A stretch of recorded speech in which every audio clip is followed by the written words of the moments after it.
What do a penguin, a lord, and a wartime address to the nation have in common? The answer is the BBC. But have you ever wondered how this institution, which is now synonymous with journalism and entertainment, came to dominate the airwaves and screens worldwide? Origin. Let's rewind to 1922. In a Great Britain still savoring the victory of World War I, a group of radio companies joined forces to form the British Broadcasting Company. Yes, company, not corporation. The name may not sound so grandiose, but its ambition was to bring radio to every British home. Who were the visionaries behind this initiative? Mainly, manufacturers of radio equipment such as Marconi and Metropolitan Vickers. Their initial goal was not to create a media empire, but to boost the sale of their devices.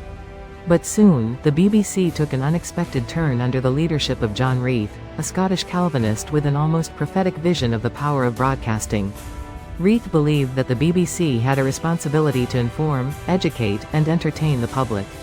A triple mission that would mark the DNA of the organization forever. Early years. The early years were not easy. The BBC had to convince a skeptical public that radio was not just an expensive toy, but a source of information and culture. Imagine the scene. Families gathered around a strange device, listening to the news, plays, or concerts broadcast from a studio in London. One of the biggest challenges was gaining the trust of the government. In an era when the print media was king, some politicians saw radio as a threat. Reith had to fight to maintain the BBC's independence and prevent it from becoming an instrument of propaganda. A key moment was the general strike of 1926. Amid the chaos and polarization, the BBC remained impartial, broadcasting objective and verified information. This coverage earned it the respect of the public and the recognition of the government, consolidating its position as an essential public service. Growth and expansion. The 1930s were a time of growth and experimentation.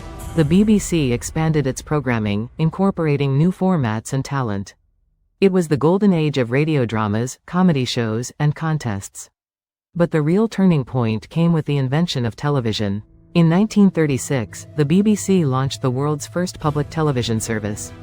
Although initially a technological curiosity for a privileged few, television would forever transform the media landscape. World War II tested the BBC like never before. Radio became a vital weapon in maintaining morale and combating enemy propaganda.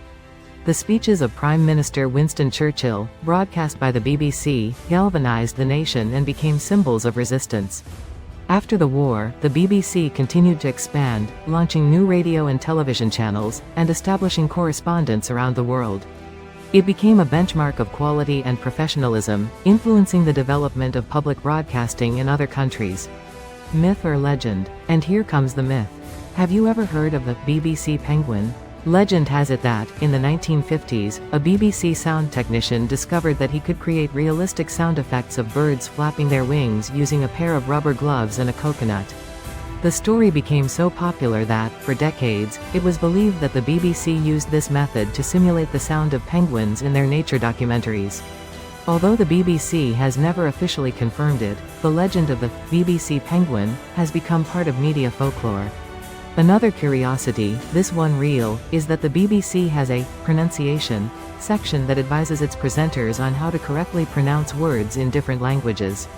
Imagine the number of strange names and exotic places they have to pronounce every day.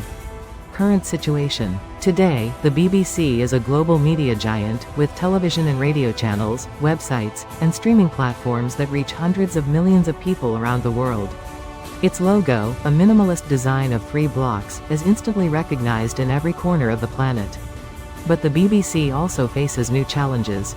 Competition from streaming platforms, political polarization, and budget cuts are forcing it to constantly reinvent itself. Despite everything, the BBC remains true to its original mission, to inform, educate, and entertain, adapting to the times without losing its essence. From its humble beginnings as a radio company to its current status as a global media giant, the BBC has been a witness and protagonist of the great events of the 20th and 21st centuries. A story of innovation, commitment, and controversy. Because sometimes, behind a simple logo, there is a whole story that few know. If you enjoyed this journey through the history of the BBC, don't forget to subscribe and hit the notification bell so you don't miss our next stories. And tell us in the comments what other brand you would like us to investigate.